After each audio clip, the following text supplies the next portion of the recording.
Est-ce que c'est juste moi où on parle toujours d'argent, mais presque jamais de l'énergie qui nous permet de créer cette richesse-là?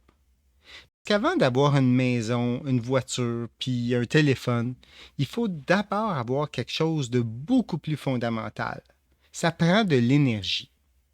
Puis aujourd'hui, j'aimerais proposer une idée qui pourrait sembler étrange au début. Toute richesse est essentiellement de l'énergie transformée. Puis Bitcoin là-dedans, ben c'est peut-être une des premières formes de monnaie qui est directement reliée à cette réalité-là. Ou, pour le dire autrement, Bitcoin, c'est peut-être une batterie d'énergie économique. Pas une batterie qui stocke de l'électricité, une batterie qui stocke la valeur de ton travail. Tu dépenses ton énergie aujourd'hui, tu travailles, tu produis, tu crées de la richesse. Puis Bitcoin permet de transporter cette valeur-là dans le temps. Contrairement aux autres monnaies traditionnelles qui peuvent être créées à volonté, Bitcoin possède une limite de 21 millions d'unités.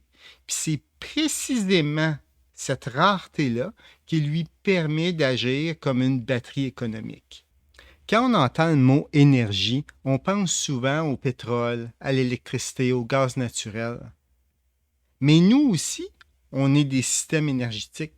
Tu manges, puis tu transformes cette nourriture-là en énergie, puis l'énergie, elle te permet de marcher, de travailler, de réfléchir.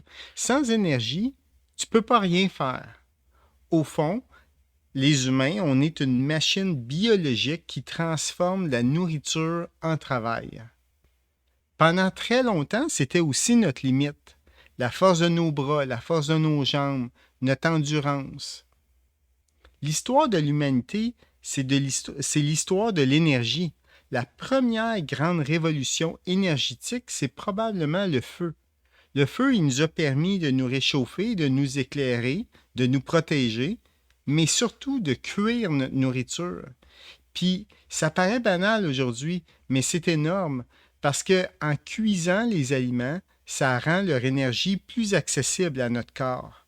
On dépense moins d'énergie à digérer, puis on a plus d'énergie pour réfléchir, construire, puis créer. Pendant des milliers d'années, l'énergie provenait principalement des humains, des animaux, du vent, puis de l'eau. Un cheval pouvait faire le travail de plusieurs humains. Puis, les machines sont arrivées, les trains, les voitures, les avions, puis soudainement, notre capacité à utiliser l'énergie a explosé.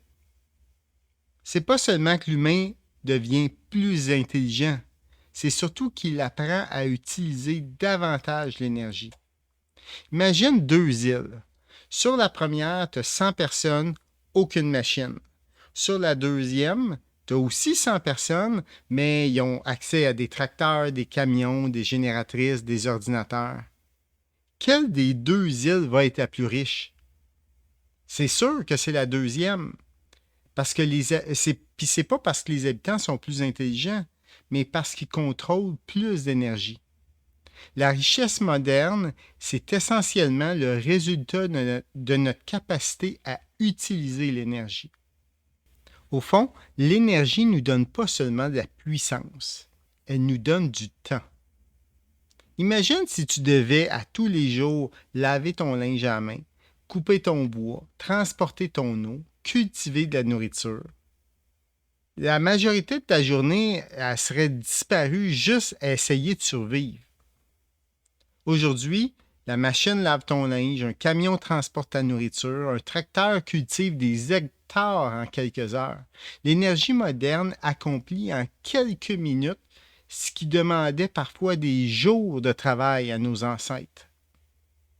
Puis quand une tâche prend moins de temps, mais on peut utiliser ce temps-là pour faire autre chose, pour apprendre, pour créer, pour entreprendre, pour innover. La prospérité moderne, c'est essentiellement du temps libéré grâce à l'énergie. Mettons qu'on prend une maison. On voit du bois, du béton, du verre. Mais derrière cette maison-là, il y a des scies, il y a des camions, il y a des usines, des grues.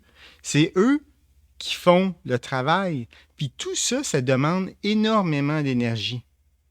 Même chose pour ton téléphone, ton ordinateur, ta nourriture. La richesse, elle n'apparaît pas par magie.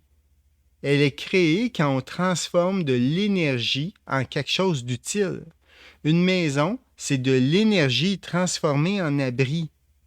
Une voiture, c'est de l'énergie transformée en mobilité. Puis un téléphone, c'est de l'énergie transformée en communication. Puis maintenant, Bitcoin amène une nouvelle idée. On peut transformer l'énergie en monnaie numérique. Mais là, on arrive probablement à la critique la plus fréquente sur Bitcoin. Justement, ça consomme trop d'énergie. Puis peut-être qu'avant de répondre à ça, j'aimerais poser en fait une autre question. Pourquoi Bitcoin utilise de l'énergie tout court? Parce qu'au fond, il n'y a personne qui se plaint qu'un tracteur utilise du diesel quand il amène de la nourriture à la maison. Il n'y a personne qui se plaint qu'une sécheuse utilise de l'électricité quand tu pourrais en réalité faire sécher ton linge à l'air libre. On accepte en fait des dépenses énergétiques parce qu'ils produisent quelque chose d'utile. Donc avec Bitcoin, la vraie question devient qu'est-ce que cette énergie-là produit? Puis la réponse est fascinante. Parce que Bitcoin ne repose pas sur la confiance, elle repose sur le travail. Et pour ajouter un bloc à la chaîne de blocs, il faut effectuer un travail réel. Pas un vote, pas une permission, pas une décision politique, un vrai travail qui est mesurable. Puis ce travail-là, il demande de l'électricité. C'est comme ça que Bitcoin relie le monde numérique au monde physique. Même si Bitcoin est virtuel, sa sécurité repose sur quelque chose qui est très réel, sur l'énergie. C'est ce qu'on appelle la preuve de travail ou le proof of work. Imagine un concours mondial. Des milliers de participants y essayent de résoudre une énigme. C'est pas vraiment une énigme, mais on va en reparler plus tard. Pour participer, ils doivent utiliser des machines, puis ces machines-là, ils consomment beaucoup d'énergie, beaucoup d'électricité. Puis celui qui trouve la solution, il gagne le droit d'ajouter le prochain bloc à la chaîne de blocs. En échange, il reçoit une récompense en Bitcoin. Donc, les mineurs travaillent pour sécuriser le réseau, puis ils sont récompensés en Bitcoin pour ce travail-là. Ils transforment de l'énergie en calcul informatique, puis ce calcul informatique-là devient la sécurité de Bitcoin. L'énergie devient la barrière qui empêche la triche. Parce que pour attaquer Bitcoin, il ne suffit pas de mentir. Il faut refaire le travail. Il faut redépenser l'énergie. Puis ça coûte extrêmement cher. Puis c'est ici que ça devient fascinant. Parce que Bitcoin n'est pas protégé par un gouvernement, une banque ou une armée. Bitcoin est protégé par les mathématiques, par l'électricité et les lois de la physique. Et honnêtement, je trouve ça incroyable. Parce que tu peux mentir à des humains, tu peux manipuler des chiffres, on le sait. Tu peux changer des lois, mais tu ne peux pas négocier avec la physique. Et ça, c'est probablement l'idée la plus fascinante. Depuis toujours, l'énergie servait à produire des choses physiques. Mais depuis Bitcoin, l'énergie peut transformer quelque chose en numérique, en quelque chose de nouveau, en fait. Une forme de propriété numérique qui est rare, qui est limitée. Une façon de préserver la valeur créée par ton travail. Comme une batterie qui stocke l'électricité, mais Bitcoin, elle, stocke la valeur économique. Pas sans volatilité, évidemment, on le sait, mais c'est quand même une caractéristique unique. Il n'y a personne qui peut créer plus de 21 millions de Bitcoin. Puis honnêtement, c'est peut-être pour ça que plusieurs personnes voient Bitcoin comme une batterie économique. Fait que si quelqu'un me dit Bitcoin gaspille trop d'énergie, je poserais la question, pourquoi une monnaie ne devrait pas être liée à un coût réel? Parce qu'au fond, toute civilisation, depuis le début des temps, repose sur l'énergie. Toute la richesse qui a été créée, elle a été créée grâce à de l'énergie. Puis Bitcoin, c'est peut-être le premier système monétaire mondial qui reconnaît explicitement cette réalité-là. Il transforme de l'énergie en sécurité, la sécurité en confiance, puis la confiance en propriété numérique.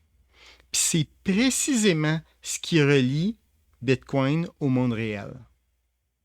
Mais ça soulève une autre vraie question intéressante. Si Bitcoin est conçu pour devenir plus rare avec le temps, est-ce que ça change aussi notre façon de penser, notre façon d'épargner puis de planifier pour le futur?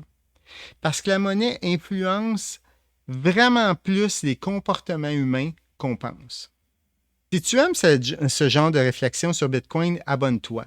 Puis si tu connais quelqu'un qui pense encore que Bitcoin, c'est juste une fausse monnaie, ben envoie-lui cet épisode-là. Je suis JF de Bitcoin PME, j'ai juste une chaise, puis elle t'orange.